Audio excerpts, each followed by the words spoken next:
Good afternoon. I am Andrea Chisholm with the Midday News. Special welcome if you're watching on onespotmedia.com. A reminder as well that you can download our One Spot Media app in the Google Play Store or the App Store. That's the number 1 followed by the word Spot and Media.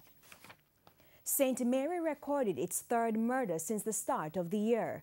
Dead is 47-year-old Fabian Marsh of Kingland, Islington. Reports are that about 7 o'clock, Mr. Marsh was in his yard when he was shot multiple times by gunmen, killing him on the spot. The Islington police, who are investigating, have not yet established a motive for the killing. Heavy rains are once again wreaking havoc on sections of Trelawny and St. In South Trelawny, TVJ News has received reports of flooding in Mahogany Hall, Jackson Town, close to the square and the tax office, as well as the Long Pond Main Road near the sugar factory. We have also received reports that the police had to rescue some residents from floodwaters in Barnstaple. The rain started from 2 o'clock this morning. And in northwest St. Anne, there have been reports of flooding in thickets near Discovery Bay, as well as Liberty Street and Steadfast in Brownstown. Several schools had to remain closed as many students were unable to attend. One resident recounted his experience.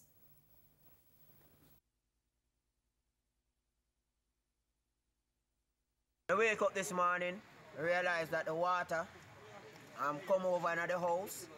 Yes, a lot of rubbish and dirt and everything is in the house right now. We have to be cleaning out and washing out. So I'm dirty like this now. We have to be taking up sandbag and maul and everything, trying to get out the water out of the house and all of that. And neighbors flood out. Everybody right now in this little area right now flood out. And right at this moment, we are appealing for some help. There were also reports of a breakaway at the Brownstown Community College and reports of some residents being marooned. House fires continue to create misery across the island. In St. Elizabeth on Sunday, a woman and her 1-year-old twin boys were left homeless after fire destroyed their home in Red Dirt in the parish. TVJ's Kalisha Williams reports. Since the start of the year, the government and other stakeholders have had to deal with several house fires across the country. Some families are just starting to recover from the impact of infernos that swept through their homes. The latest incident took place in St. Elizabeth on Sunday. TVJ News understands that sometime after one Sunday afternoon, 21-year-old Maisha Rowe and her 2 children were at home when she noticed fire coming from one of the rooms. In a bid to save herself and her children, she said she rushed from the building, then went to call her neighbor, a former occupant of the house, for a key to the room that was on fire. By the time he gets here, the smoke was burst out on him and the bed was on fire and everything starts spreading. But I have to go to my home for the key. Then when I get there, I hit the lane coming, I saw the smoke coming through the roof. Then I said, Lord, Marisha, it's fire. And I ride and fling with the bicycle in the bush and just run here. And when I open the door to get in there, there's a flame just hit me straight back out from my back out there. But I couldn't enter it anymore. And then I hit for the drum and start to get water. But I couldn't get none in because the flame prevented me from going in. So I had to wait until the window burned through. In the meantime, due to the intensity of the fire, firefighters say nothing could be saved. But even more intriguing, they pointed out that the blaze could have been easily contained if the room in which the fire started was left closed. Damage is estimated at over $3 million. Kalisha Williams, TVJ News. Members of the St. Elizabeth Fire Department, specifically the Junction Fire Station, are calling for urgent action to address the constant flooding of the station's parking bay when it rains. The call was contained in a report presented at the recent meeting of the St. Elizabeth Municipal Corporation. In the report, fire personnel stated that water flows onto the compound from adjoining properties and it sometimes takes days to recede.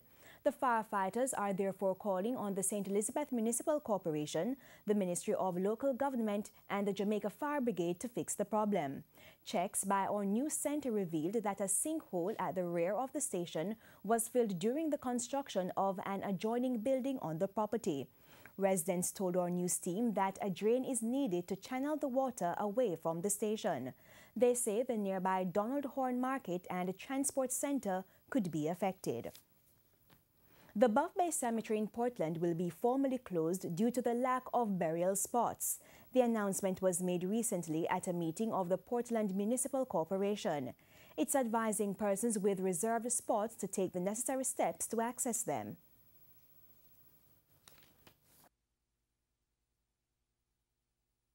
So that they come back into the council and it's identified that someone will go with them and identify the spot, and then if there's additional cost, they have to pay. The Director of Planning provided further update as TVJ News was told last year that the cemetery was closed. A site visit last year to clear additional lands for burial revealed that it could interfere with underground water sources. We did receive comments from 3 external agencies, Water Universal Authority and Mines and Geology. Those were favorable based on the water table and also the slope stability. The comments from the National Works Agency offered no objection in principle. I've been in dialogue with the Water Universal Authority to identify alternative sites on Mr. Stedman's property as well to see if we can still find more suitable land within that vicinity. Head of Operations at the St. Catherine North Police, Ralsford Hardy, has reported that the sewage problem in the area has been fixed. At a recent meeting of the St. Catherine Municipal Corporation, Superintendent Hardy expressed gratitude to the Mayor of Spanish Town, Norman Scott, for his role in cleaning up the station. Worse, when you go to the station at the range, you couldn't walk inside here. We asked our Mayor for assistance and he responded, and I can tell you, the front of that station is properly paved and we are grateful. We had a sewage problem and the municipality have risen for our crime. Lecturer in Special Education Dr. Joan Spencer Hernandez is urging teachers to pay closer attention to students who are at risk of being marginalized. She was speaking at the 4th Annual Special Education Conference and Workshop at the Church Teachers College in Manchester on Friday. Dr. Spencer Hernandez noted that many students underachieve because they are not sufficiently included in class. She urged teachers to determine why some students who are absent why some students are absent regularly, and told about her experience with a student who had great potential. And I saw him in Crossroads wiping windscreen, but he was very bright. And I said to him, you know, like 2 days down the road, they're going to have a grade 4 literacy test. He was in grade 4. And I said to him, please go to school and do the grade 4 literacy test. He said, yes, please. And he ran in the day, did the grade 4 literacy test, dropped 2 points, and ran out back to the streets to wipe windscreen to earn a living.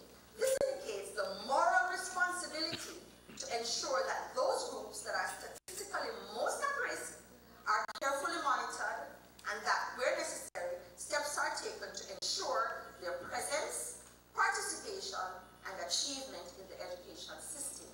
We have to find them. We have to walk the streets of Mandeville. We have to walk the streets of Manchester, Clarendon, St. Anne, St. Mary, wherever. We have to find them and put them in school.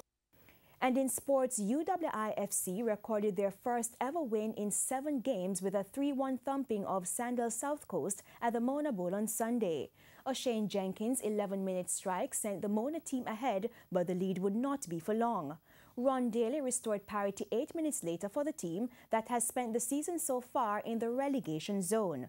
The scoreline was maintained through the half-time break before Andre Bernal's 62nd minute goal again sent UWI ahead.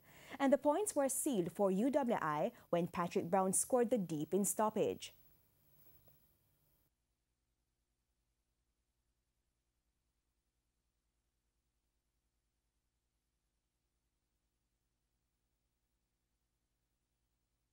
The performance we can give and take with that, but we have to become more consistent in terms of scoring goals and limiting the chances that opponents got, because in the first half it could have gone both ways where both teams could have scored multiple times, but we have to prevent the chances we give up against teams, because a more clinical team today would have scored more of those chances.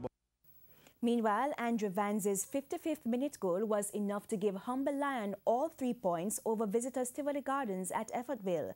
The win pushes Humber Lion to joint 7th with Reno, at least temporarily.